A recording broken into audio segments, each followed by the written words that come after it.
All right, hello everyone. This is Edward Peeler, the Dread Pirate, once again, and with me is Path the Science Fantasy. Say hi, Path. Oh, hey. Yeah. All right, and we're trying something new today. We're gonna. It's been a while. I haven't really uploaded any content, and Path's been getting on my case about it. It was like, hey, get back on YouTube, fucker. And that's a direct quote from you, I think, right?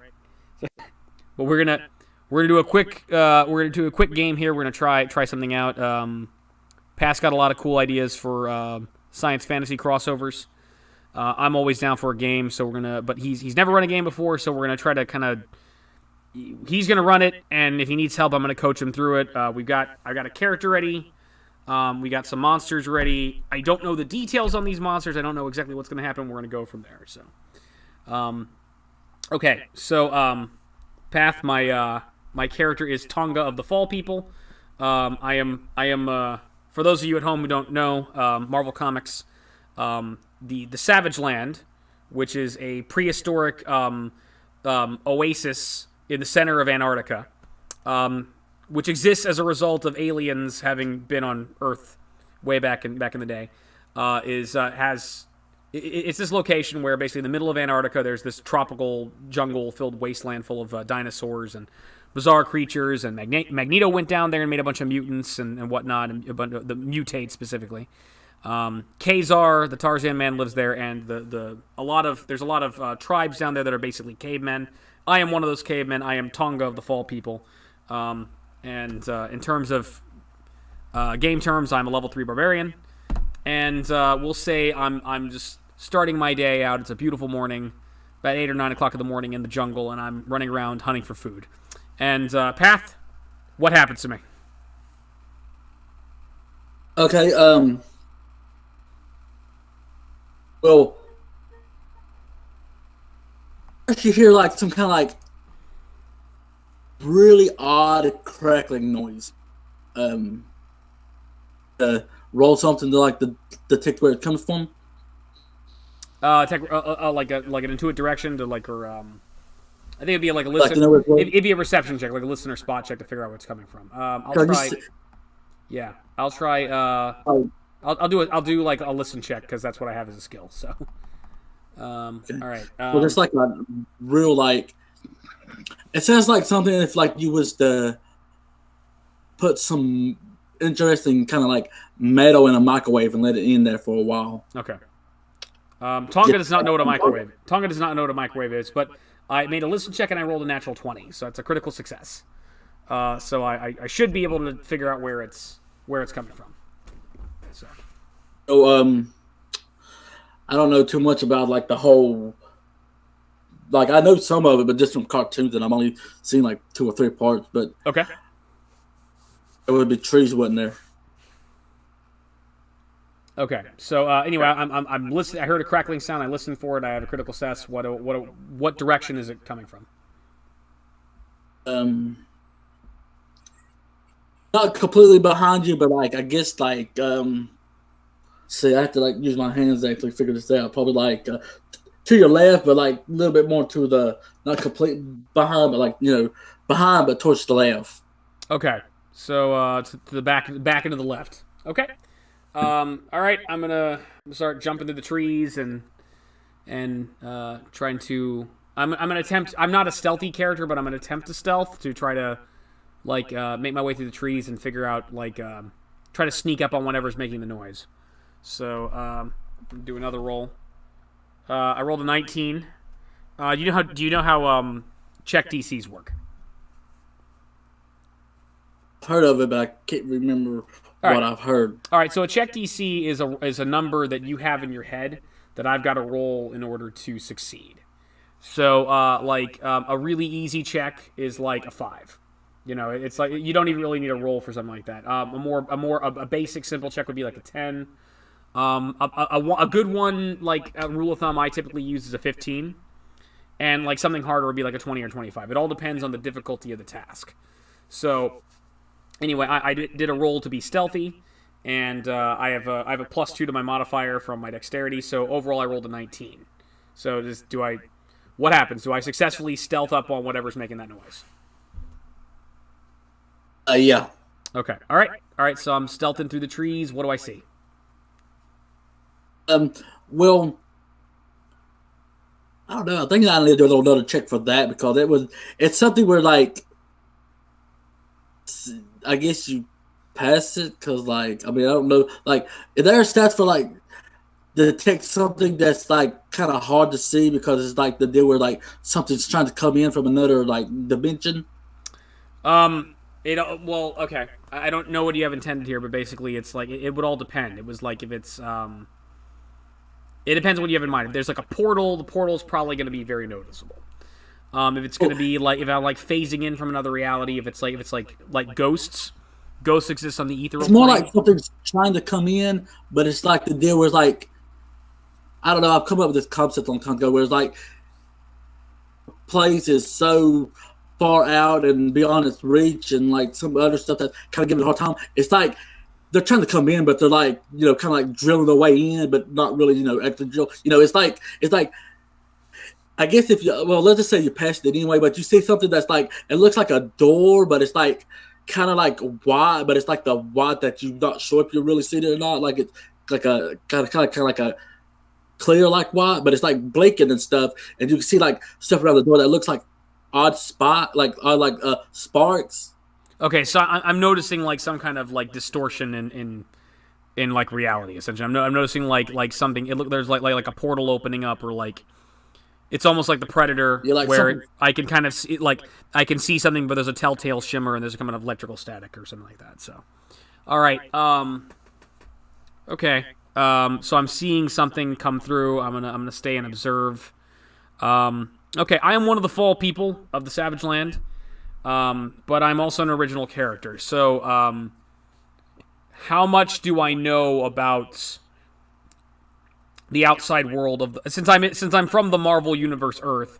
How much do I know about like the X-Men or the Magneto and the mutates? Would I know about that, or was I born after that? As like that just like rumor or legend? Like I figured I would probably know who Sauron is, but like would I know anything? Have I seen anything that's like strange like this before?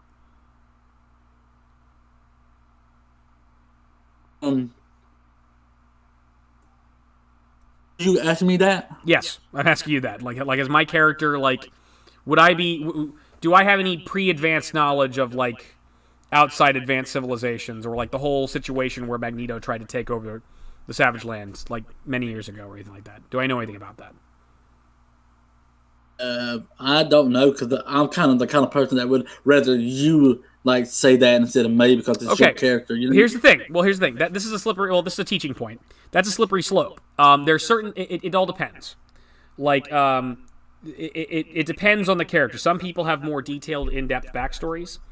Yeah. And they kind of don't want a dungeon master to mess with it. But in certain instances where it's like when since you're the dungeon master, you're in charge of the world right now. So yeah, when a player asks you something like that, you can actually feel free to like to answer to like or to give your perspective on it, or you can put in a check to figure it out. So like you could either say yeah you know about that, yeah no you don't know about that. You could either make a choice based on what you would think the story should go, or you could have me do a check on it. In my case, I would probably have to do like a knowledge check, like a knowledge history. I was gonna say, how old is your character? Like, what's his age? I don't know. Let me. Yeah, I'm 26. I'm young. I'm about 26 years old, and all that X-Men stuff was about 20 years ago. Okay, so then you would be 6, and I don't know if like you've got like families that would teach you, but I'd say you'd probably know. Actually, I think this would be so rare to marvel at anything. I'd say that you kind of know something's up, but you're more like, okay, like there's question marks. All right. Okay, so I probably have yeah, because not only the X-Men but other heroes have come to the Savage Land. So I probably I was 6 years old when the X-Men first arrived, probably, and then other times like the Avengers and people showed up, and I don't know who these outsiders are or what their deal is, but there's like strange tales of them and things like that. And I've like it's probably fair to say I know who the mutates are, I know who Sauron is, and I know who Kazar is. But like okay, all right. So my character is going to assume that this is some other kind of fantastical thing going on, or maybe this has to do with the Nuwali ruins or whatnot. I'm just going to stand and observe. I'm actually going to draw my bow, and I'm going to hold my action to fire an arrow at anything that comes out of the portal in case it's hostile. I'm gonna I'm not gonna like shoot just anything that comes out, but if it comes out looks dangerous or like it's like I'm gonna take a shot at it. I'm just gonna hold my action to shoot it. So, okay. Okay, I guess.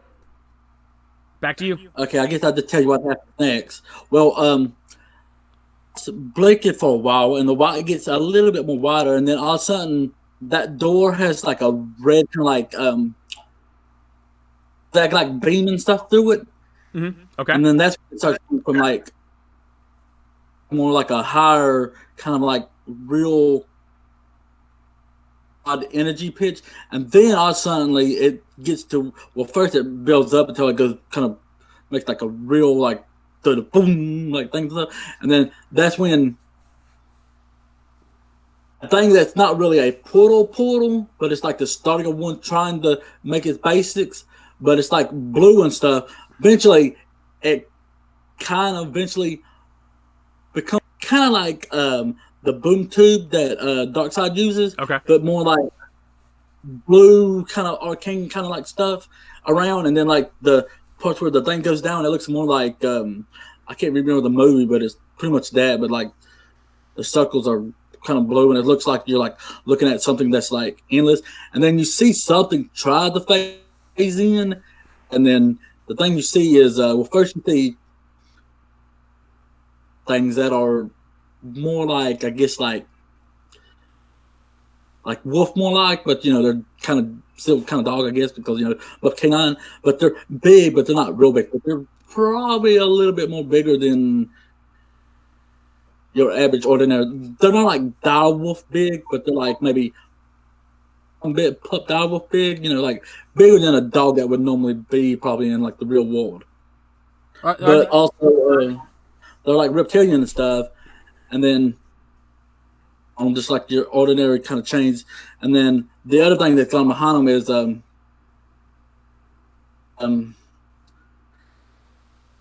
well, he's with fox, and he's got like kind of like a almost like a kind of like I think you would know this kind of like an Iron Man kind of look. Okay. But like it don't look like he's really got like an Iron Man suit, as more as just kind of something that just looks like it, as then like some kind of body armor that not have a little bit of like tech to it. Okay. But like his head's exposed and a little bit of like his neck and stuff, but the rest of it's like armor.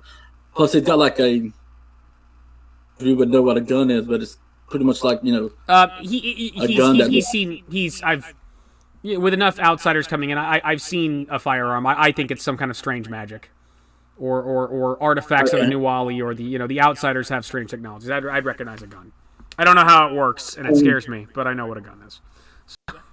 Also, his hands are exposed too, and they got the anamorphic kind of like claw-like thing and stuff. And his fur is mostly all white, but he got like kind of like a reddish blue, a little bit long. Okay. But now I need to like do a detecting check for the character. Do a what check? Detecting, like a find check. A find check? Like he's gonna be looking for people to I don't. Oh, hide. Okay, you want me to do? Okay, so he would need to do shit. What does he need to do? He would need to do a perception check or a spot check to find me, and I would have to. I would have to do a hide check to see if I can avoid him. So I'm going to do a hide check right off the bat. This would be a contested roll, so I'm going to do a hide. I don't have hide as a skill, so it's just my dex modifier. So I have a 13. Let's see. Well, I technically need to roll something too. Yeah, hang on. Let me tell you what to add to it in a minute. It is what kind of dice I need, because I don't got a lot of dice. I'm like, holy shit!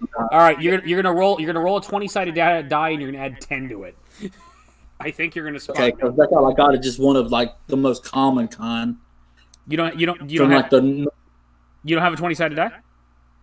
yeah, but like that's all I got is like one of them, and then like I don't remember, but I was supposed to try and find out what edition is, but I got like the starter kit for D&D. Yeah. Okay. Yeah. Like, I guess it would work here Yeah. because I got like the common D&D dice. Okay. Well, roll a 20-sided die and add 10 to it, because you got a perception plus 10 for your guy.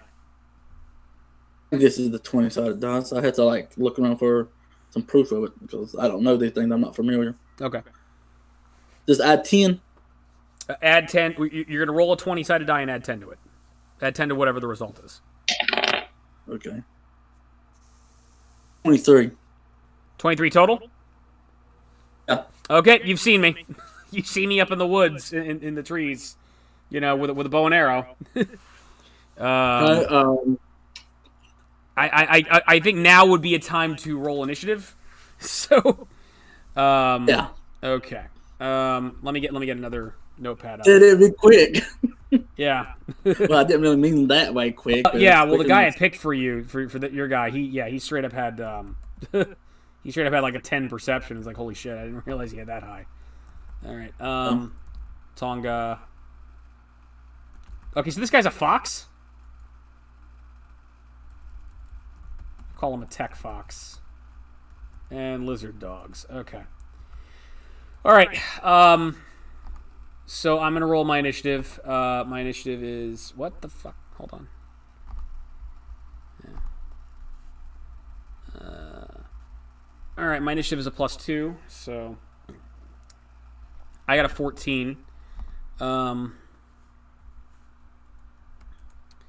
Let me see. Your initiative is at a +4, so roll d20 and add 4 to it.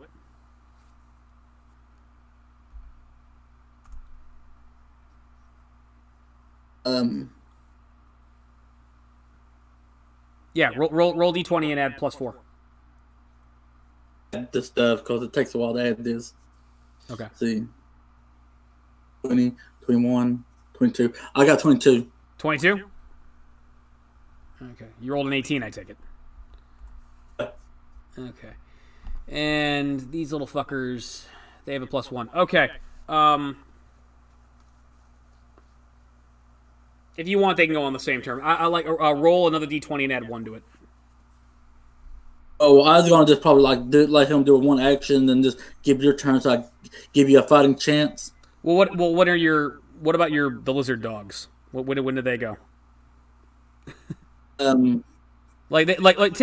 Typically, like you'd have everybody in the encounter roll an initiative roll, determine when they move.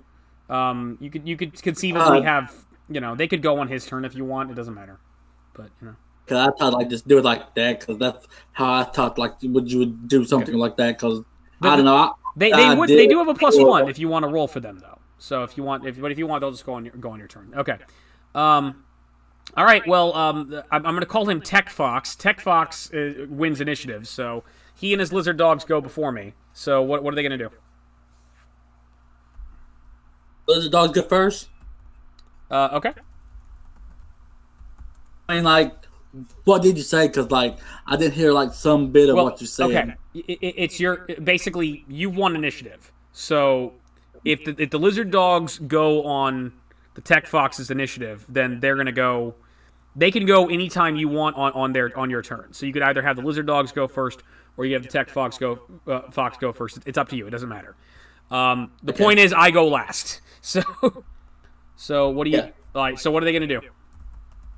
Oh, he takes the chain he's holding and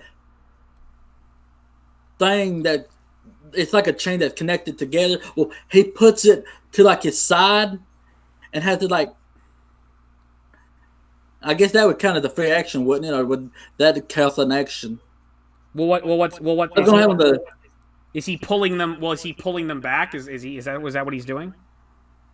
He's kind of like locking them onto like a belt so he can like keep them with him because he's gonna cast like a spell, but it's not harmful, but it's kind of low level. Okay, so are the dogs gonna do something, or is he gonna do something? He's gonna do something. He just like he got a gun in one hand and the chain in the other, and you can't catch a spell that requires to use your hand if you like got hand busy. So he's like doing that to get a hand busy, and then like using the free hand to like cast a spell. That would be that would be like a standard action sometimes. So he's gonna like secure the chains to his armor, so he has a hand free. Yeah. All right, that would be a standard action. He would like burn an action on that because Okay. that's like because it would be like a partial action, and then a spell would be a standard action. So like he wouldn't be able to finish the spell. He would only be able to start. Oh, the most he could do right now is basically like clamp the chains to his armor. Yeah. Okay. Are the lizards gonna do anything? No, he's gonna cast a spell. Do I gotta? I mean, I probably gotta tell you the spell, but like, Well, it's one of my made up spells, and I don't know if there's. actually, no. He'd have to wait because if there he won't the most he could do right now is secure the chain to his armor. That's all he can do. He would not be able to cast a spell this turn. Okay, I didn't know like that thing before I told you about how. Yeah. Well, I yeah. think it's a done roll because that should be a free action because No. You're okay. You're a spellcaster, but you've got a gun in one hand, and you've got these chains that you're holding animals on another hand. In order to cast a spell, if your character requires some hand motions or if you need your hands free in order to cast a spell, and so you need to put something down to do that, that's going to burn an action. Like you'd have to resolve that before you could cast anything. I changed something. Well, you already started the character. Change what I'm gonna do? Well, what exactly is it going to be? You already basically said you were gonna put you were gonna secure the chain. I was going he's gonna keep the chain, but he's still gonna cast a spell. But it's a spell that kind of doesn't really require it don't require the hand, but it, he's gonna do it's kind of like something like a shout from Skyrim, but it's more like that thing's version of that. He's gonna do like a grab spell. I think the thing's called grab or something, but he's pretty much going to open his mouth and shoot out blue kind of worm snake things that are not really going to hurt you. They don't have a ability to hurt you, but they're going to try to go and grab you. I don't say one word and then open his mouth, say a word and open his mouth while he's finishing, and then it's going to come out and get you. All right, hang on. That would okay. I So gave you what you're saying is okay. Stop. What you're saying is this guy. Okay, so this guy doesn't need his hands free to cast spells. Is that correct?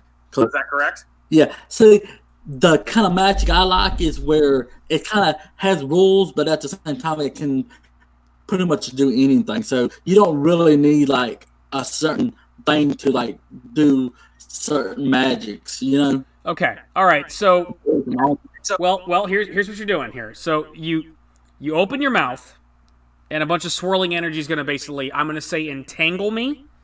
We'll say that's we'll say this will be an entangle spell. Here's the thing: since you're doing that, that is a hostile action, and I was holding an action to shoot you with a bow and arrow, so I fire my bow and arrow before you can actually do it. Okay, well, that's fair. All right, so the energy starts coming out of your mouth, and the arrow flies. Let's see. Short bow. Okay. All right. I'm pretty sure the bow will go through the energy. I have this guy's AC. This guy's AC is... What is it? I think I have his AC. What was it? Yeah, we decided to use the start defense. Reflex.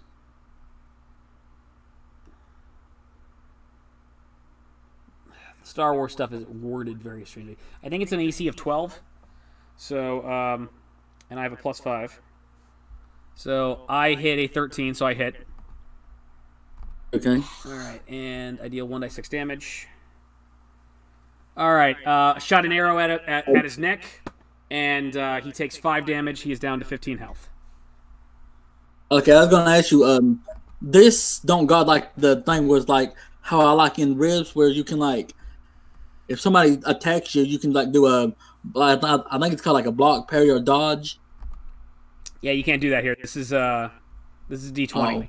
D20. It's down to turns and whether I can hit your armor class or not. So, Okay, because like I'm gonna say like next time maybe Well, dude, because I you didn't know what we were gonna use. You were like you asked me my new riffs. I don't know riffs, so it's like yeah, all I know. but I figured D20 would be easier. This is how D20 works.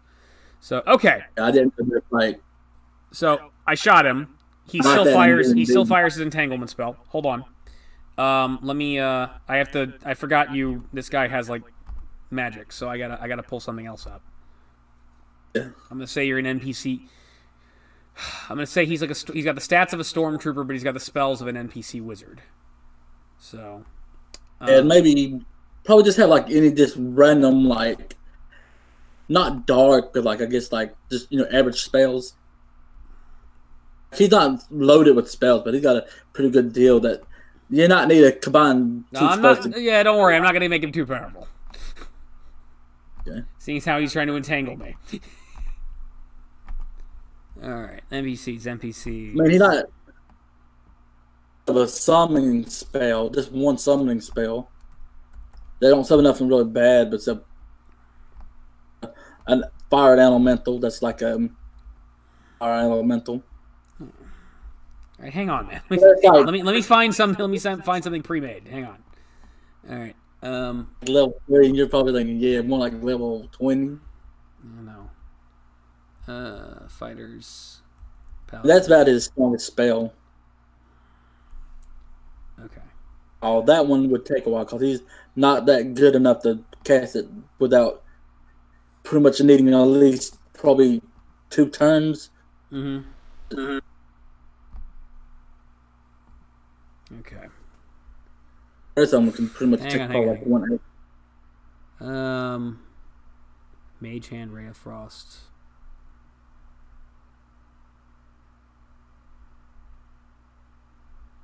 Blur. The Druid probably would be a better choice for this guy, but I'm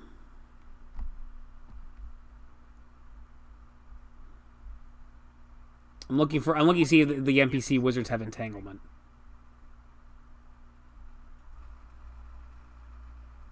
All right, that's a level 5. Okay, I'm gonna substitute something from this guy for like entanglement. Okay, I was just gonna say like maybe we just do like a grapple check. Was No, we'll use the entanglement spell. All right, magic circle against good. Scrap that. It's an entanglement. So let me find the entanglement spell. Wait, where's the?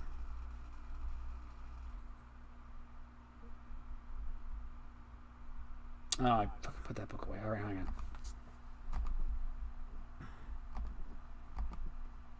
Yeah, give me a sec.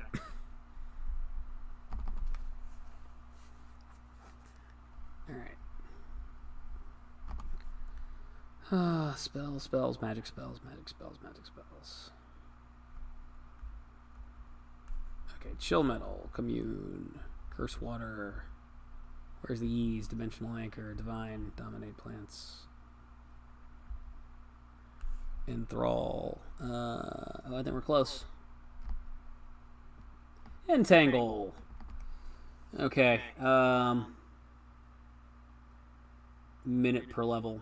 That'll hold me for 5 minutes. That sucks. Saving throw, reflex partial. Okay. All right. So the energy comes out. It starts grappling me. I can make a reflex save, and let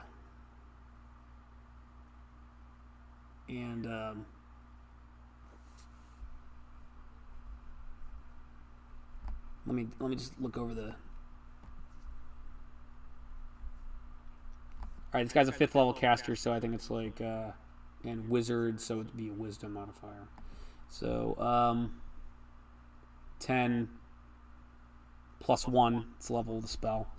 And let me see his stats real quick. And plus, okay, so I have to make a 12 reflex save in order to break out of it, or to. I'll still be partially entangled no matter what happens.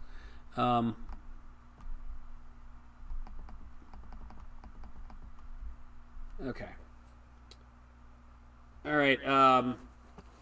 Reflex save. I made a 13, so I'm only partially entangled. And all right. Normally, it's this is used by like druids, so excuse the literature here. Grass, weeds, and bushes and trees, wraps, twisted and twined about creatures in areas. Those entire areas pulling them fast and causing them to become entangled.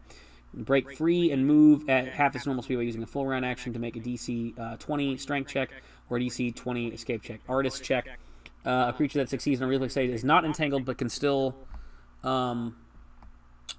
move at only half speed through the area. Each round on your turn, the move plants. Each round on your turn, the plants once again attempt to entangle all creatures that have avoided or escaped entanglement. All right, so they grappled me, and basically upon the energy comes out, it tries to grapple me, and I kind of jump quickly, and it's like it's partially wrapped around me, but I'm keeping most of it off me, so I'm not entangled. But my movement speed is half. My movement is normally 40 feet, so now I can only move about 20 feet. And on your turn, you can attempt to grapple me again if you so wish. So, all right, it works like plants and whatnot, so I probably could move and attack, actually. All right, so are the lizard creatures going to do anything? Did you get out? Okay, what are they going to do? Yeah, I heard like half of what you said. Okay, all right, so, well, you know what's happening with your entanglement spell? Yeah, you passed it, didn't you? I made the save, so I'm not entangled, but my movement speed is halved. So like the energy's trying to grapple me, but it can't get a full grip on me, and so it cuts my movement speed in half. So I could like I can't move. I normally move 40 feet. I can't move 40 feet. I can only move like 20 feet right now. Let's see. You're still in a tree, ain't you? Yes. All right. So what are the lizard creatures going to do? I was gonna have them sick them on you, but I don't think they can climb because dogs never can't climb, and these are pretty much the same thing. I don't know if these.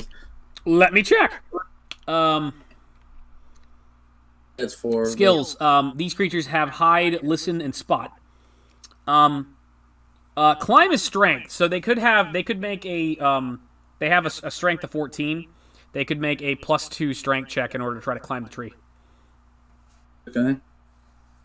Well, I guess in my action, he like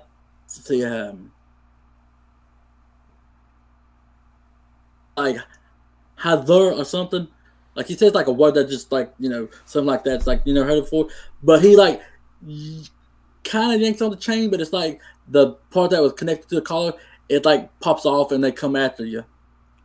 Okay, so they're gonna try to climb the tree. Yeah. Okay. They need to make a climb check. So. What do I need to roll? Shit.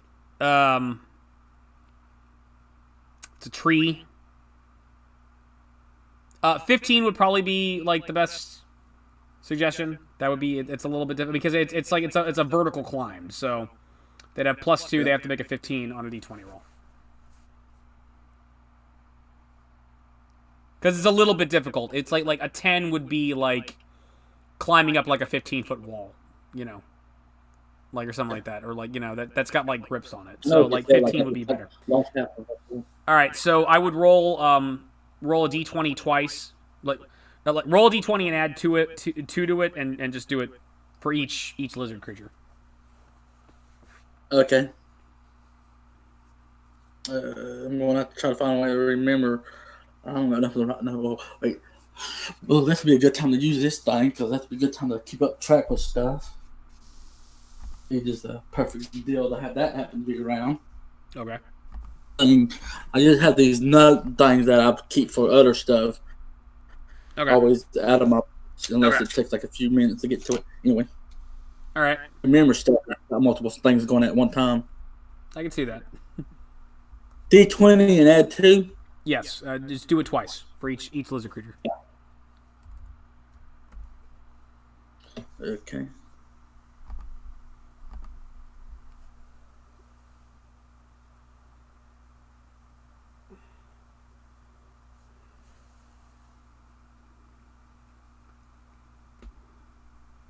And then the next one is um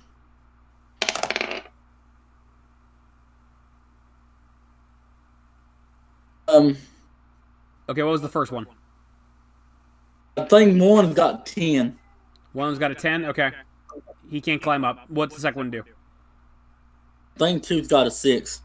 All right, they start trying to scamper up the tree, but they can't get a good grip, and they can't climb up. Okay. Okay. All right, my move. All right, I can only move at 20 feet, so what I'm gonna do is I'm gonna move in the branches along the boughs of the tree. I'm gonna move about 20 feet away, so I'm away from the entangling energy, and I'm gonna fire a second arrow at the Foxman. Okay.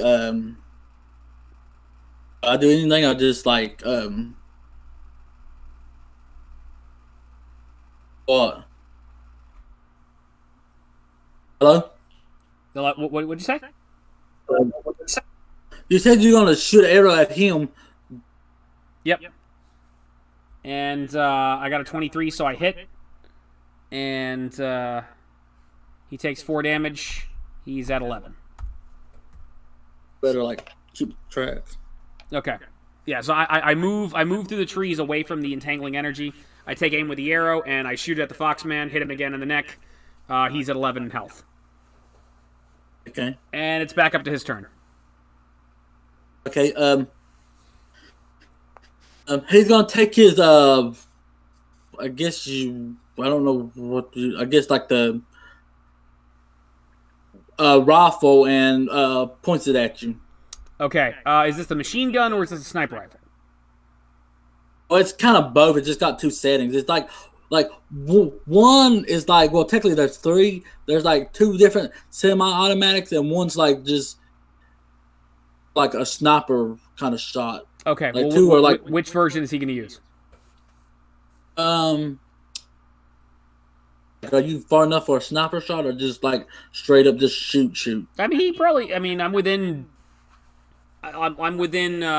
Shit, Jesus. I'm probably 30 to 50 feet away from him, so I mean, he could make a shot with any one of those. Okay. He does the first one, just gets a 3 shot, but I don't know if you got set for a burst of 3. There's the guy I've got here, he has an auto fire setting and a braced auto fire for one weapon. He doesn't have a rifle like I'd want to do. What I would add is for the braced auto fire, I would add a +1 to the attack and an extra die for the damage. So instead of doing 3 die 8, I would deal 4 die 8 instead. Okay, but this is just this first one, the small one. Small one. Okay, you're gonna roll a d20 and add 2. Yeah, add 2. Just a d20. Okay. 7. 7 misses. Okay, he shoots at me and I duck and it hits a branch and I'm okay. Okay. All right. Are the lizard guys gonna still try to climb the tree? Yeah. They're still climbing the tree if you're going to do that. Okay, have them roll. They're a little bit smarter than the average real world dog, but they still go by they're trained real good. They're just Okay, do roll d20 and add 2 to it twice for them. Okay, just what I just done last time. Yeah.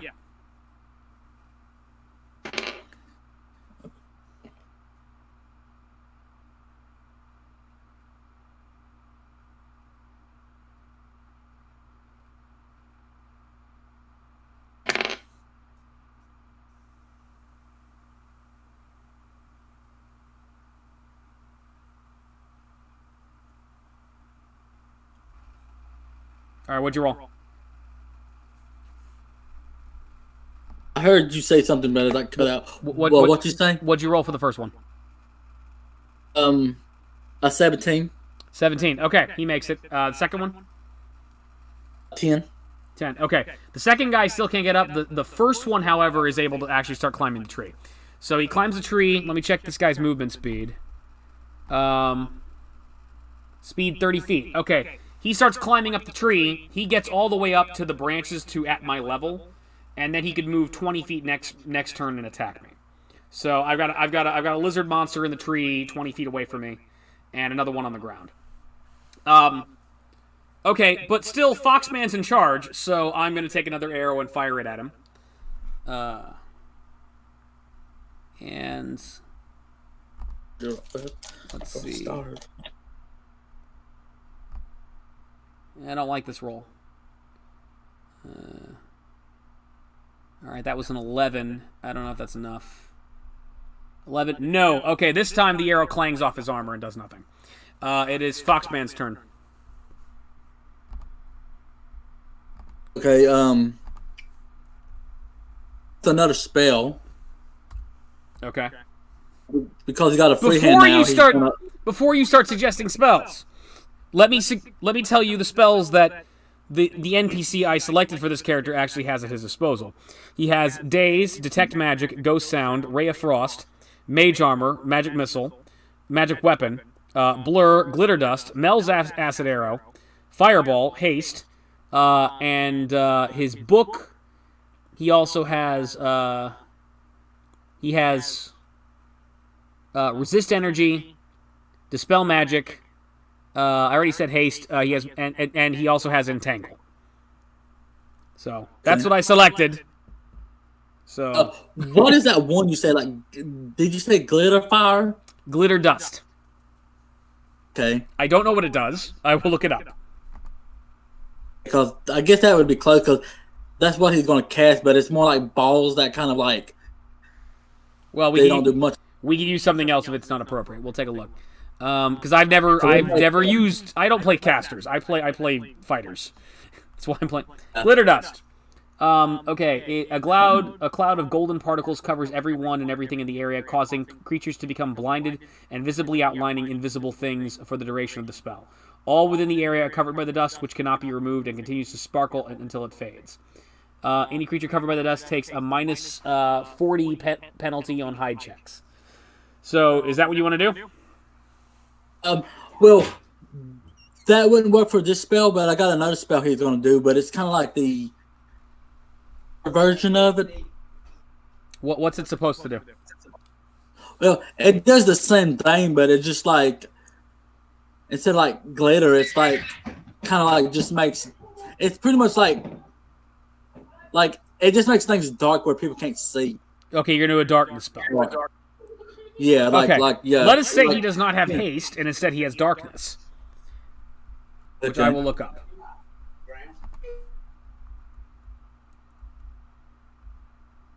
Okay. All right. Where's darkness? Darkness.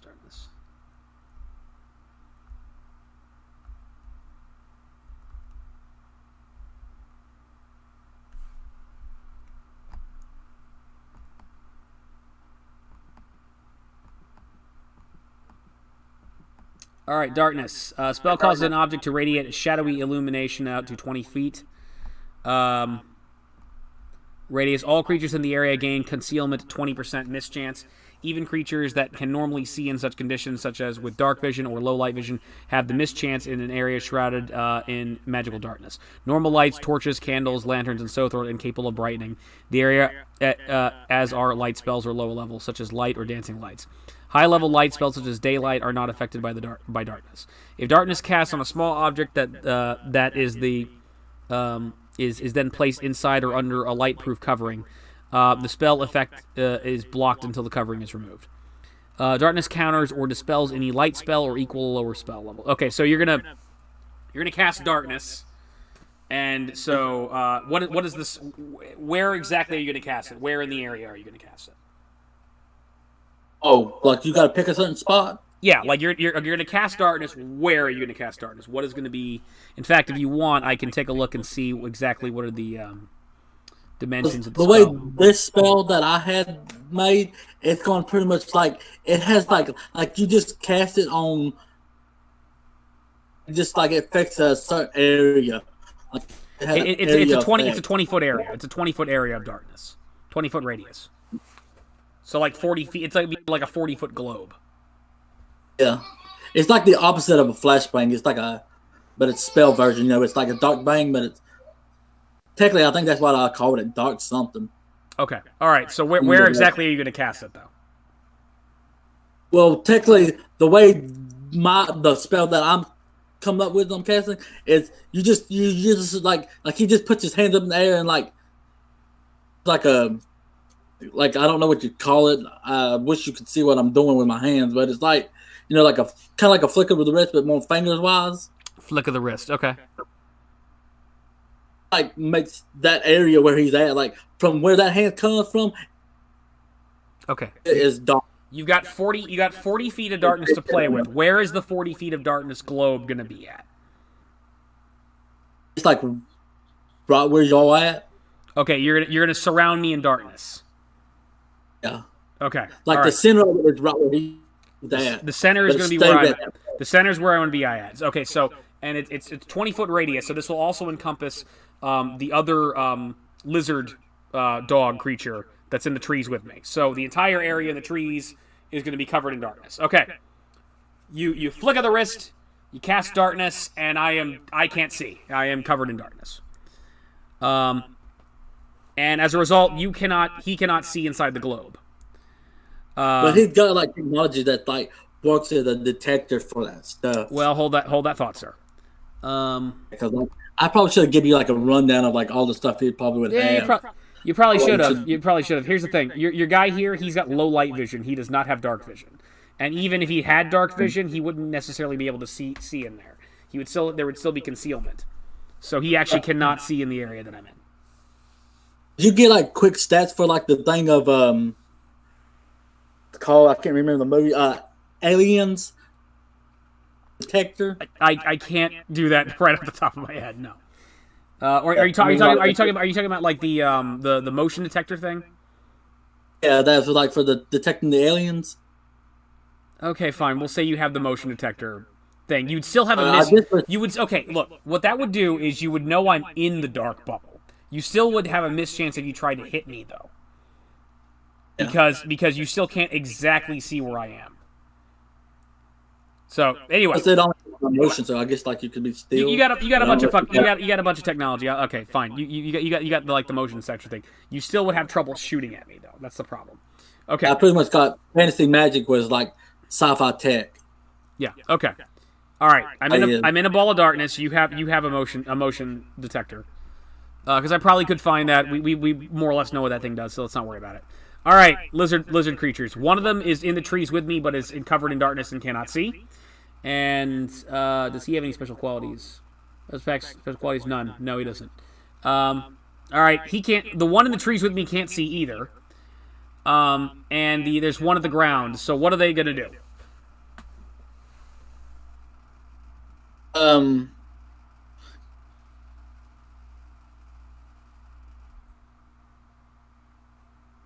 Well, that redundant. What's that? Did you say they could see you? No. Okay, the one that's in the Or do trees. they got, like, Neither one of them can see me. The one that's in the trees with me is in darkness and cannot see anything. And there's the one on the ground that is trying to get up there with us, but can't see anything in the ball of darkness. One in the tree. I guess like would he do like a I can't remember. Like I want to say this word, but I can't pronounce the word. A detection check. A perception check. He's got listen and spot. Spot would be at like a -10 because he can't see anything right now. Like spot would be the inappropriate check. A listen check would be more appropriate, which is a +6. There's not stats for like creatures that smell, do you? This creature does not have the scent ability. No. Okay, because like I mean, I guess I should have told you he should have had that. Because, all right, well, we're hastily putting these things together, man. So it's like you wanted a lizard thing. I got a lizard thing. No, he does not have scent. I should have given you a better description instead of just lizard thing. Yes, you should have. Should have given you a description of what he could do instead of like what he is. Yeah, I know. You should have. He doesn't have scent. So, all right. Well, do you want to do a listen check? Do you want to do a listen check to find me? And my mind like works different than other people's. I know. But all right, but like this one, like the stats I have here, he does not have scent. No. Okay. But he has a listen. He has a listen check. Do you want to make a listen check for me? Yes. Yeah, like what do I do? All right. You're gonna roll a d20, and you're gonna add 6 to it. I'm gonna roll a move silently check, and so basically it's an opposed check. You're gonna try to beat whatever I roll. Okay, so Okay. just roll d20 and then tell you the number, You're gonna roll d20 and add 6 to it. and tell you the number. Yes. I'm used to this. Okay.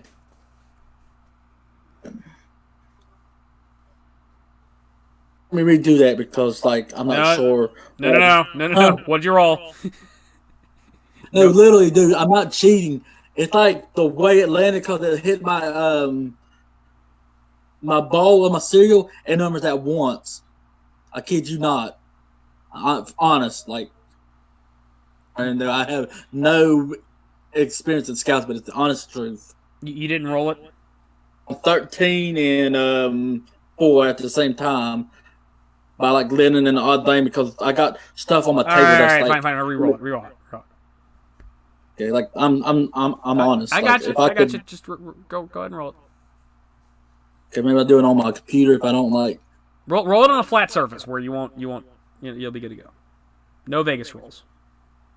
Oh, the only flat surface I would have it would have to involve me, spending extra time to reach down and look at it, let alone probably while doing this. But anyway, see. Should have like, well, maybe if I can like get this book and give me a second. I'm gonna set up something right here that may work if like Okay. go wrong. Because I mean, it's good things to have a book that you don't need right now. All right. I don't know enough more than a book. Anyway, let's see. Add 6 to what I'll get. 6 to whatever you get. Oh, that's 12 because 6 plus 6 is 12. Okay. He cannot detect me. I rolled a 14. Okay. He can still make an action though. Would not know what he would do, let alone what he could do. He probably wouldn't like be able to do. Well, he could lick himself, or you could do, or you could pass your turn, whatever you want to do. Okay, yeah. Okay, he's gonna pass his turn. What about the one on the ground? What's he gonna try to do? I guess do another like climb check. Okay, make a climb check. Roll d20 plus 2. D20. 21. 21. Okay, he climbs up and is now inside of a globe of darkness with his best friend, his other lizard friend. He can't see anything, but he's right next to the other lizard, so he knows the other lizard's there. But he's in the trees. So, okay, my move. All right, so I am in a 40-foot globe of darkness, and I'm at the center of it. I can't see anything. I can't shoot the fox guy. So what I'm going to attempt to do is I'm away from the entanglement energy, which is gone by now. It should be gone.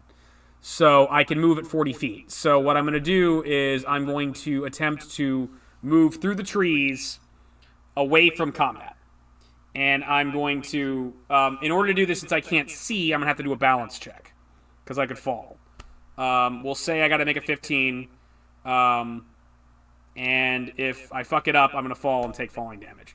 If I make the balance check, I also have to make a stealth check to get out of there undetected by Foxboy and the lizard guys. So, all right, first things first, I'm going to do my balance check, so it's a +2. Nat 1! Okay, I try to move, and I immediately fall the tree and slam into the ground. And I take falling damage. So, let me review falling damage real quick.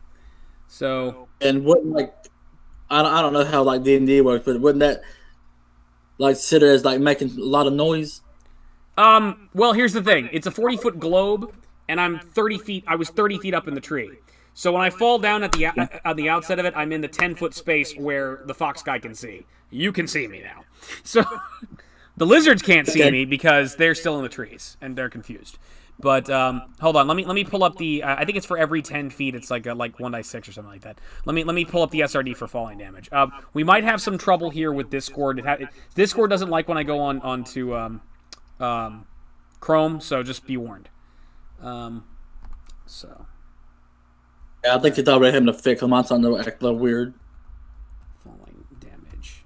Apparently, SRT. stuff moved by Environment like D20. Hang on a second. Okay.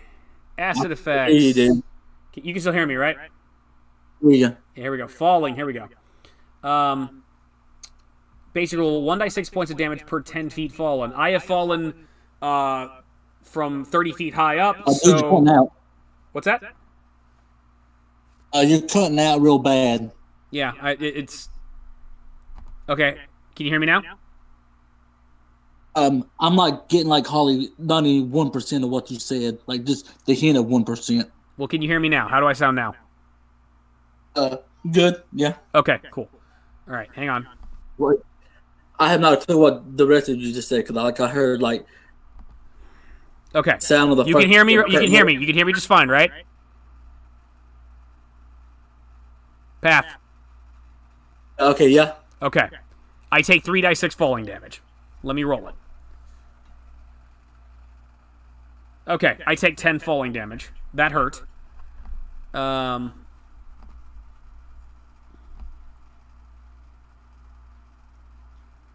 Okay, and so I am down to 26 health. And I have bruised ribs and I don't feel too good. And it is Tech Fox Guy's turn. Okay, spell, but I think I need to avoid spells for now. Okay. I want to put my spells in. I don't know like what have that would be like my spells that don't be the way they are in my thing. Okay. So I guess he oh I know I mean this gonna like can like one thing that is pretty much like okay, he's gonna take like well wait, okay. He's gonna take like his arm, hand down and point it at you and kinda shoot like pretty much the predator's net at you but without the whole killing effect. What are you gonna do to me? I'm gonna shoot a net at you. You're gonna shoot out of his wrist arm. His wrist arm. Okay. It's like the once again, the character I have here does not have a net weapon. Yeah, like I probably should have like at least listed like certain technologies that are. Yeah, like, you should have done a lot of shit. You should have done a lot of shit. Yeah. You do okay. I'm using a Star Wars heavy stormtrooper for your guy right now. He does have blasters. Blasters do have a stun setting. Do you want to, or do you want to? Do we? Or I guess we. I mean, you're wearing a high tech suit. I guess we could say you have a net. Or we could just use that for that. Let me hold on. Well, I mean, I have to look for more shit. I mean, I don't know. God. Okay. Hold. Let me look up nets as weapons. Hold on. Couldn't you use like the one for that one spell, the same thing as that? Just use your imagination a little bit, like just kind of bend the concept up. Well, no. We have D20. We have nets in D20. I just need to find it. It's like a lot of this stuff is like that's the thing. This is like there's like rules for everything. So it's like, Okay. All right. I don't want combat. So, like, weapons. I don't know. I should have like gave you a list of stuff instead of like made it this hard. Yeah. You should have. Well, like I was gonna be like, well, I'm gonna have a like little secret. I got a net. Hold up. I got nets. And I need to list some more other stuff you not have. Net. This list. All right. Hold on. Stop. Net. A fighting net has small barbs in the weave and a trailing rope to control netted opponents. You use it to entangle enemies. When you throw a net, you make a ranged touch attack against your target. A net maximum range is 10 feet. If you hit, the target is entangled. An entangled creature takes a -2 penalty on attacks on attack rolls and -4 penalty on dexterity. Can move at only half speed and cannot charge or run. If you control the trailing rope by succeeding on an opposed strength check while holding it in the entangled holding it. The entangled creature can move only within the limits of that the rope is allows. If the entangled creature attempts to cast a spell, it must make a DC 15 concentration check, being able to cast the spell. An entangled creature can escape with a DC 20 escape artist check. A full run action. Run action. The net has 5 hit points and can be burst with a DC 25 check. Also, a full run action. A net is useful only against creatures within one size category of you, for instance. Small character wielding a net can entangle tiny, small, or medium creatures. I am medium size. A net must be folded to be thrown effectively the first time you throw your net. In a fight, you make a normal range touch attack. Okay, so all you need to do is make a range touch attack and you shoot a net at me. And hold on. Well, this is bullshit because you've got like... Oh, wait, what's that?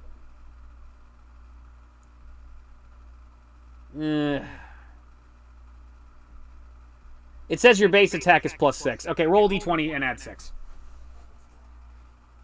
Yeah, I rolled 20 plus 6. Okay. 14. 14, okay. Misses. He rolls out of the way at the last minute and just barely dodges the net. Okay, your lizard critters are up in a tree, covered in darkness. What are they going to do? I don't know if this... well, I'm going to say, would this be multiple actions? I'm going to pretty much like... The guy's going to say a word that's like, just a word that you guys weren't familiar, and they're just going to kind of like come back to him? Talking's a free action. Okay, so they're going to come back to him? Okay. Are they going to just run out of the tree, or are they going to attempt to carefully climb back down? Yeah. Yeah, I'm pretty sure because... Are they going to run out of the tree, or are they going to carefully climb back down?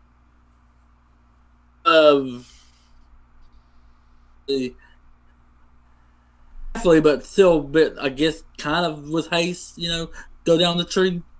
They're going to try to climb carefully out of the tree back to the starting point. But, not taking the sweet time, you know what I mean? Okay, they have to make climb checks to make sure that they can get back down. Okay. All right, so roll 2d20s and add 2 to each roll.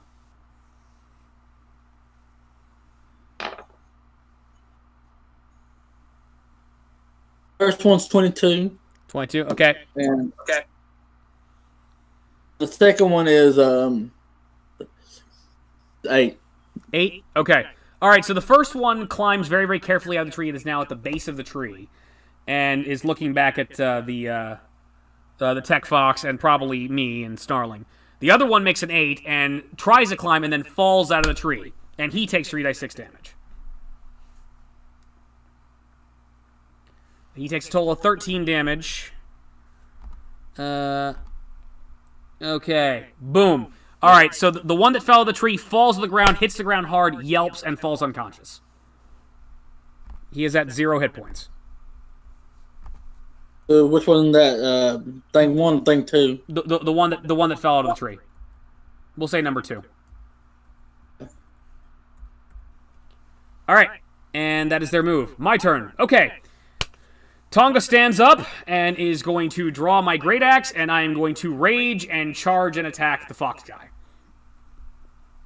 Okay. Tonga charges. And this is where we're going to probably have issues, because this guy's got no magic for defenses, but he got some interesting tech for defenses. Okay. The net. If I do my job right, he won't live long enough. All right. Oh, shit. Now I roll a 3. I rolled an 11. He has a 12 AC. So I come in. I come in with my stone axe. It's your option. Does he dodge out of the way, or does it clang against his armor? Yeah, can I say he pulls up like an energy shield on the same arm that shot the net? He pulls up an energy shield and blocks the axe. Okay, he has blocked my attack. It is his turn. But it's like a small shield, but it still got a pretty good hit points. But I mean, all right. Not that big. He has blocked my energy attack. What is he going to do? He's blocked my axe attack. Excuse me. Okay. Um, he uses a word to cast a sleep spell on you. He's gonna cast sleep on me. Yeah. Okay. All right, we're gonna say instead of fireball, you have sleep. So let's. Ooh, wait a minute. You're casting a spell on me while I am. You're casting a spell on me while we're in melee combat with one another. Attack of opportunity. I take another swipe at you with my axe. Do I block it or just get hit by it? Crit. I hit him with it.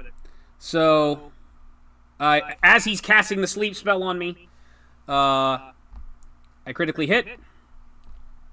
1d12 plus 5 times 3. So that's 11. He takes 33 damage.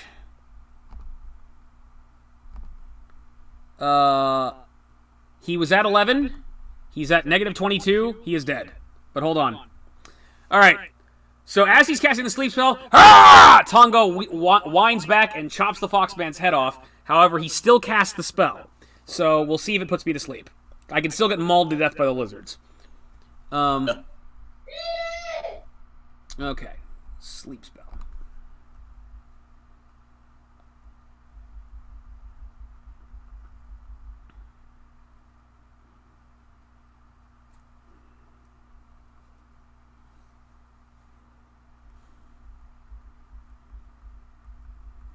May have just gone past that. I think it's gone past it. Hang on. Water breathing, no.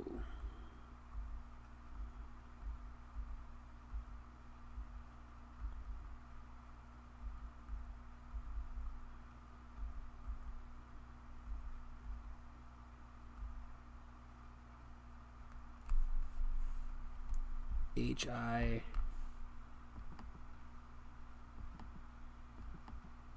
Sleep. Okay. Will negates. This is a level 1 spell.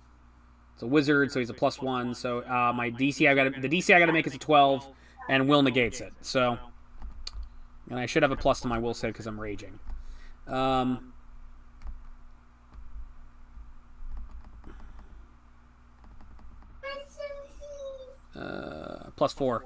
Okay, I got to make a 12. I have a +4 to my will save. I made a 21. He starts casting the spell. I get a little groggy and I shrug it off. Okay, so the spell's negated. I decapitate the fox guy, and but the lizard creatures are still standing. Okay, at least one of the lizard creatures is still standing. The lizard creature that climbed down. What is he gonna do?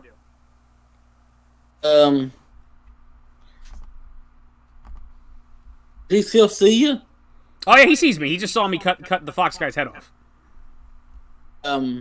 I guess he like goes in for like a charge attack or something, like straight up just, because you killed his master. Now he's, they're trying to have revenge on the killer of their master and other things. So I guess like he just goes out all out, attack on you. Okay, all right. Okay, so he charges and bites me. He has a roll d20 plus 2. Okay. D22? D20 plus 2. But that's what I was meaning. I just said it without the other part. Just say it fast. It's cool. So that's how my mom. It's cool. 12. 12. Okay, not quite. He comes in a bite. I block the bite with my axe, and he like bites the side of my axe, and I'm holding it in 2 hands, and I fend him off. Okay, I push him back, and I wind up, and I'm gonna attack the lizard man, the lizard critter. And I have a +8. I have to make a 16. 22. I hit. All right. 3.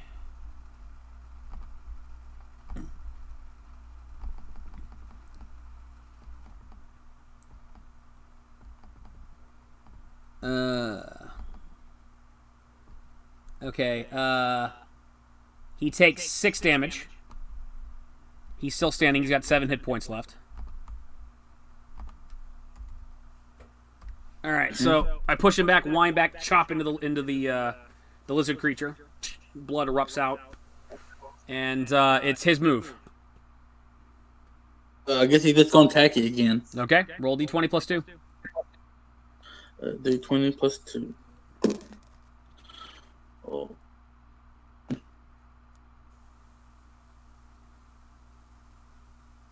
I said 7. 7, miss. Dodge away the attack. Wind up. Chop him one more time. 11. I don't think this hits him. No, it does not. Okay, I whiff. I rolled an 11. It's not good enough to hit him. He dodges. Lizard's move. Just do this again. D20 plus 2. Yep. So that's what he's gonna do. It. Yep.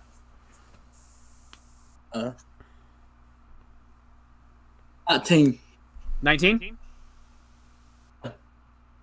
You say 19? 19. Yeah, that hits. Where does he bite me?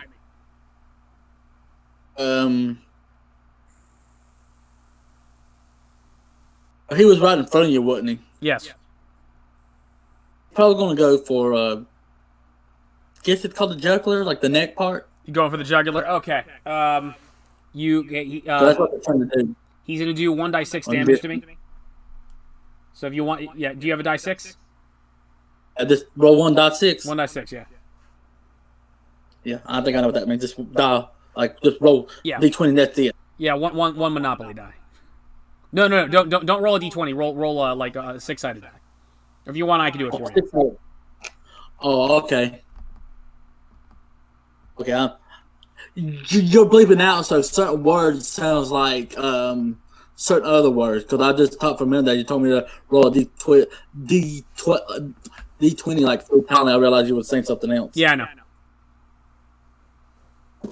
know. 1. 1 damage? Okay.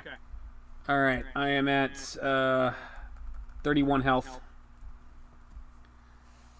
He goes for the jugular, he gets me like in the chest and bites a little chunk out of me. And I think this is the last time I can rage. But like I pull him off, chop him one more time. 20, that hits. And D12 plus 3. 12 damage. And he is at -5. I pull him back, wind back, chop into the lizard creature. Well, he can make the only thing he can do now is he can make a fortitude save to make sure he doesn't die. He doesn't bleed out because he's bleeding out at this point. So if you want, you can do that for him. He's got a +3.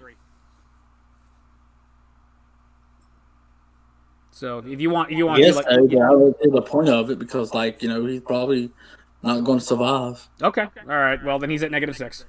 Because there ain't nothing else that's going to happen except that soldier guy and I have a little thing that will pop up that's kind of like the Star Wars little thing that's in the part of the Empire Strikes Back. Okay. It's like it will pop up and just like tell the people that things didn't go right, and then it not kind of like shoot laser at you, and then that's be over with. Okay. Well, okay. I dropped the lizard. The lizard is now bleeding out on the ground. He's at a -6. Yeah, I guess we could assume that lizard dog dies. The other one's actually still alive. He's just unconscious and badly wounded. Okay. So, all right.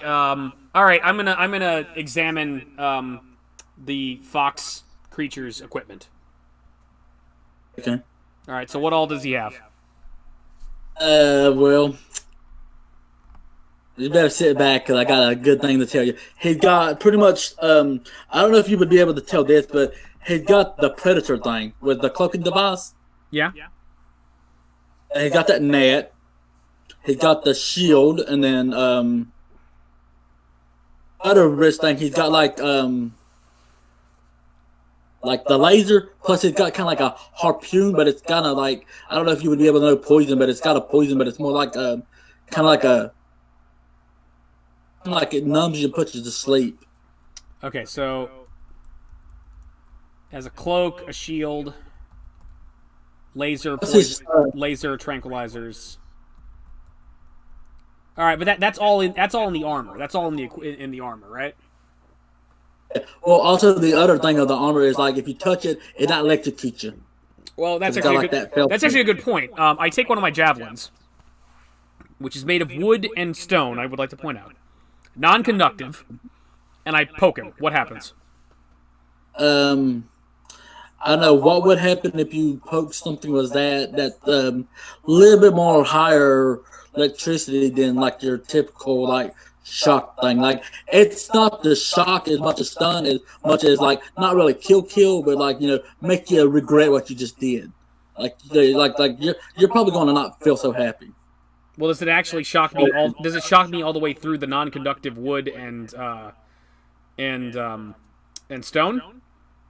So that's why I touched it with wood and stone. I didn't like it's if it's electricity, it wouldn't conduct. Yeah, it's just normal electricity. It's just like okay, but there's like it's noticeably arcing off of the armor though. Yeah. Okay. All right. I can't touch him. I poke his gun. Does that happen when I touch his gun? It makes that loud ringing noise, and it sounds ominous, like the Predator kind of deal, but not that big of a deal. Okay. It got self-destructive. I don't know if you guys would know that, but I'm pretty sure he. All right. Yeah, I'm gonna run away. I'm gonna double move. I'm gonna double move 80 feet away, stand behind a tree, and wait for a minute and see what happens.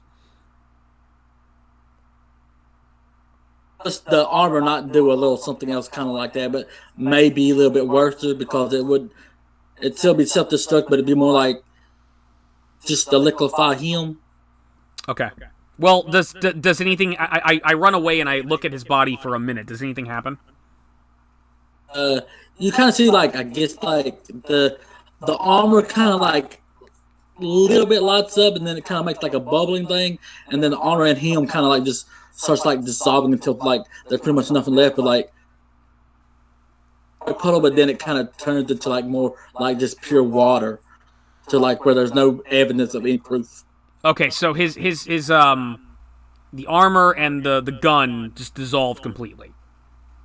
And also the lizards that are dead, they start to like bloat and just pop and like just dissolve and stuff, and like kind of stink real bad, and not be diseases, but it ain't a big deal. Just something that you're probably used to. I should point out, only one of them died. The one that fell down is not dead. He is unconscious. Okay, and I'd have to have something come in the portal still open, and at least try to retrieve that, and probably still fight you. Okay, well, I wait a minute. I wait a minute watching the creature dissolve. So, like, does anything happen while it's dissolving and while I'm observing it?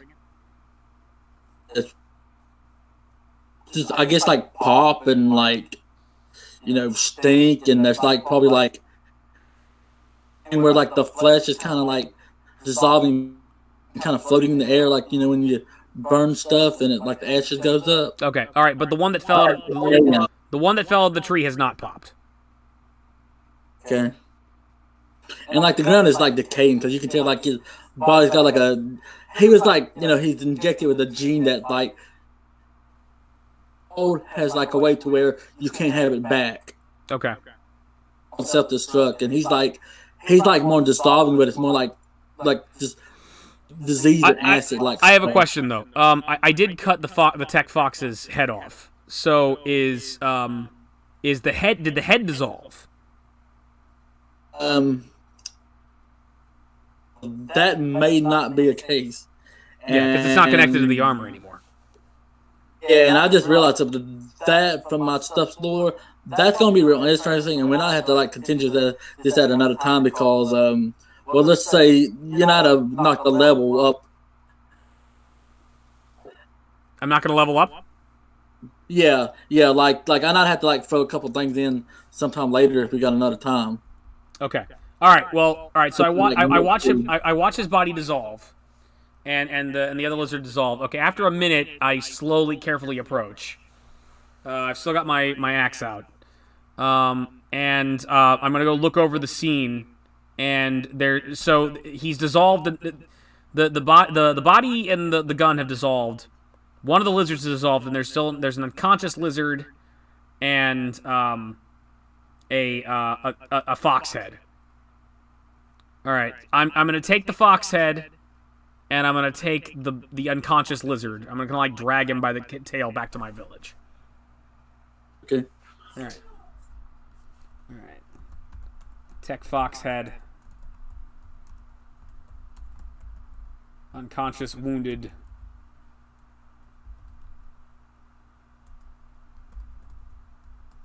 Lizard dog. All right, I travel back to my village, and all right. Do I find any of the village elders there? What I heard village elders, and then you cut out. Okay, I go back to my village and I'm gonna look for my village elders and like the wise man of my village, or if not that, I'll settle for like some of the guards or whatnot. Okay, I hear what I like. I know what you said. It just like you got cut out there at the end. Okay, all right. I go back to my village with an unconscious lizard alien and a fox person's head. And I'm gonna start when I get back to the village. Like the village is probably gonna be guarded by some other fall people, some of the guards, and I'm gonna go and talk to them first. I approach the guards and it's like I was attacked by some strange creature in the wood in the jungle. What do they say? Um, much about that stuff's like the whole stuff about behind the savage world and stuff. So like I kind of like want to stay in the character, but I don't know nothing about the characters. All right, well let me have them talk a little bit more. I showed them the fox head, and it's like okay, this creature I killed this creature. It stood upright like a man, but it had strange armor and technology, magical, like the outsiders that come to our world often came through some kind of tear in the wind of reality, and it had another creature like this one. This one I think is still alive, some lizard creature, and like the other one died and just decayed. This one's still alive. I'm not sure if we could eat it, but it was very very strange. Where's the village elders? And all right, role playing the fall people. Okay, there are the fall. They're cavemen.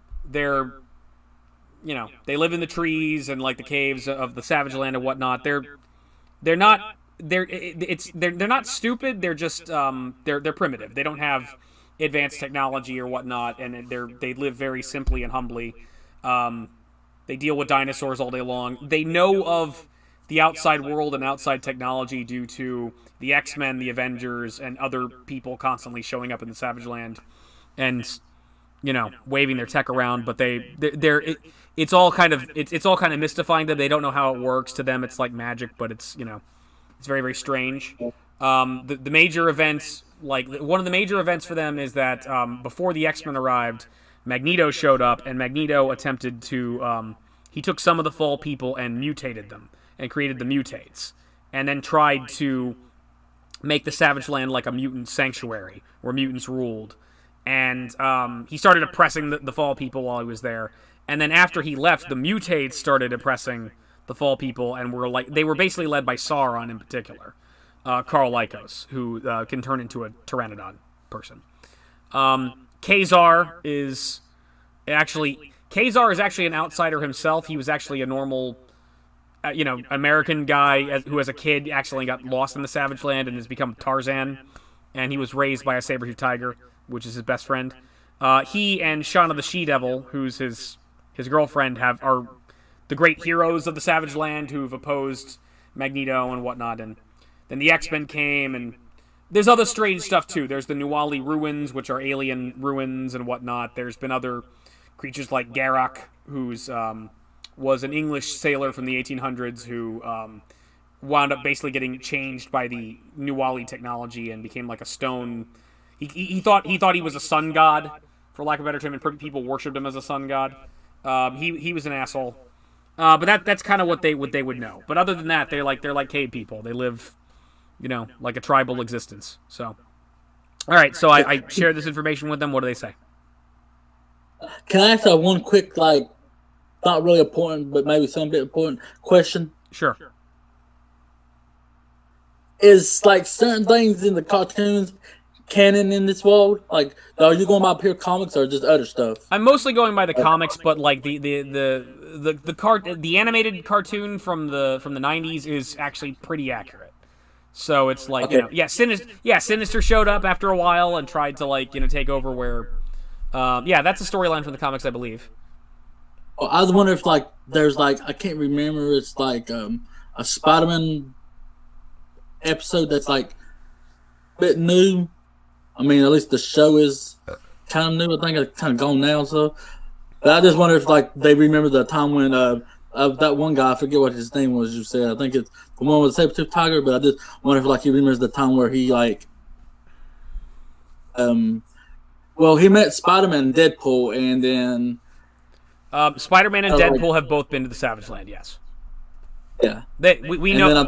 They Wolverine where he had a. They would if you were saber-tooth tiger say by what's his name Crane the Conqueror. Her dude for Spider-Man. Who? You know the guy who's like the hunt, like the guy who like Kraven the Hunter. Huh? Kraven the Hunter. I always get him and Crane mixed up. Kang is a completely different character. Kang is a time traveling conqueror from the future. He's an Avengers villain. Kraven the Hunter is a psychotic, like hunter who basically tried to hunt down Spider-Man as a mercenary. He's a Spider-Man villain. And he's like, I think he was initially like a big game hunter. He's kind of like a wild man, wears like animal skins. I do not know if Kang the Conqueror or Kraven the Hunter have ever been to the Savage Land, but it's Marvel, so it wouldn't surprise me. It's entirely possible they have both been to the Savage Land before. I do know for something else. I know for a fact Spider-Man and Deadpool have both been to the Savage Land. So if you were to ask these guards about Spider-Man or Deadpool, they would say, "Yes, we know of the Spider-Man," and then they would roll their eyes and it's like, "Yes, we know of the one known as Deadpool." Please don't bring him back. Please don't ever bring him back. He came here multiple times. He caused a lot of problems.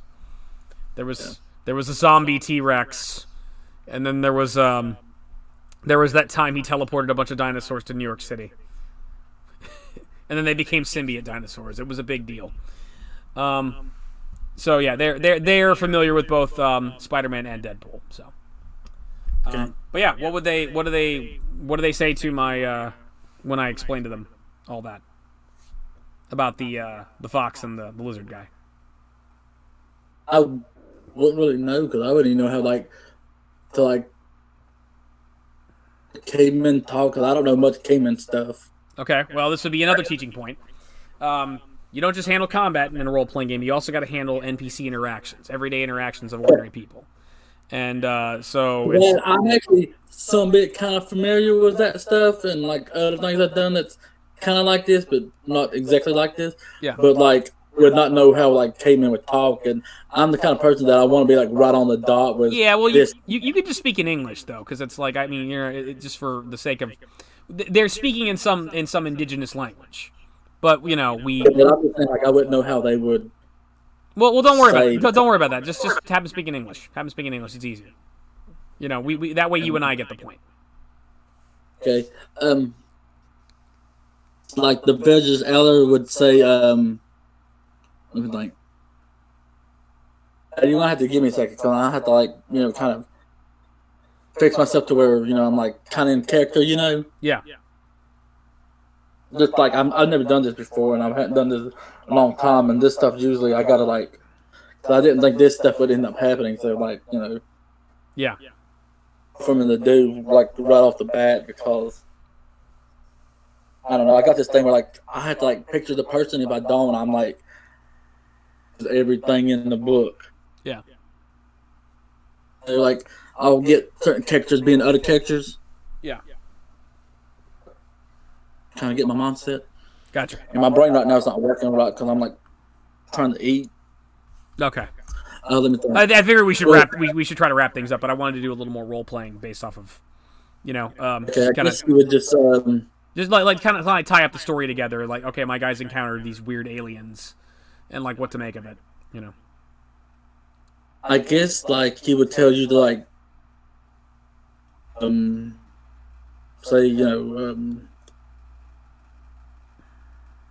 like I don't know. Do they got like a shaman or someone who can like They might see what this they is? might have a medicine man or like a wise man. That would make Okay, I sense. guess like yeah, like I guess he just say goes to them. Okay. Like it tells you the They tell me to go see him. uh, Okay. All right. I go take the fox head and the lizard creature to the shaman, and I explain what happened to him. okay. All right. What does he do? What does he do? Guess when he like do I need to like do like a or something? Like I don't know how that would work. Well, you tell the story, man. You're like you would either improv this or you'd kind of like you use an opportunity to kind of like twist the narrative based off of my actions. Like what would the shaman do upon me explaining this to him, and what would he do? What do you think he should do? I know there's something I kind of want to do, but you said wrap this up, and well that Well, would well, go ahead, go ahead and do it. go. Don't worry about wrapping this up. Go ahead. What do you want to do? Go ahead, do it. So he looks at the lizard thing and stuff, and he like does the stuff like he would probably know how to understand how to detect to make sure that it's still alive. Yeah. Then he looks at the fox skull when he kind of like starts to think about doing a ritual, and he kind of like starts to do something. Then the fox skull kind of like starts to like kind of rot, and like it becomes a fox skull, which I just probably just well anyway it becomes a fox skull. All the flesh melts off it is what you're saying basically. It all like rots off it. Okay. And then like it's having like green coming from like the eye area and the mouth, and it and a kind of like a black shadowy looking skeleton ghost comes at you. Okay. It attacks me? Yeah, like some like necromantic thing happened. All right, so it's become a ghost and it's attacking me. The skull just came out of it because, well, let's just say the thing that it's the world it's from, it's like an emperor slash like god that is one of his things he is and stuff is like liches and necromancy and stuff. Okay. So it's a ghost now. It's a ghost and it's attacking me. Yeah. Okay. I don't know like how you would like do that thing because in my thing, ghosts can't be attacked unless with magic or something that's either. Well, in Dungeons and Dragons, that's how it applies too. And I do not have magic weapons. I have I have very primitive caveman weapons that are not +1 magic weapons. But that's actually a really good cliffhanger. So I say that's where we ended off basically. So the fox head rots and falls apart, and then coming up is this fox monster ghost that roars and charges at me. And Tonga readies himself for combat. To be continued. So. Oh, it's not really like a fox ghost. It's like the upper part of like a normal skeleton of like a human being, but like it's got like sharp claws. Is it a physical skeleton, or is it like? Is that what it looks like? A physical skeleton, but like that, but it's black and all kind of like shadowy smoke looking, and the whole like scary ghost thing. Like think of like the horror monster. There are different types. Well, there are different types of undead, like incorporeal undead, you could pick from. You could pick a ghost, but you could also pick a specter. You could pick a wraith. You could pick a shadow. There's actually a lot of choices when it comes to D&D. There's a lot of choices of like nasty types of undead you can pick from. So I leave that up to you. But it's some type of incorporeal undead, essentially. And I'd have to like next time make a stat for this thing, but yeah, it pretty much is like it just attacks you. Yeah, and it looks like a skeleton humanoid with a fox skull that's with big claws. Yeah. And but I not need to tell you this right now. Like let's see if it's okay with you or not. But the way this thing is, if you don't got nothing like to protect you from it, it kind of like immediately like get on and like do a heal of it as much. It's like immediately like takes like a certain number of like life points or like whatever you would call hit points or whatever. Well, yeah, it would damage me. Yeah. Yes. But like That's how an attack works, sir.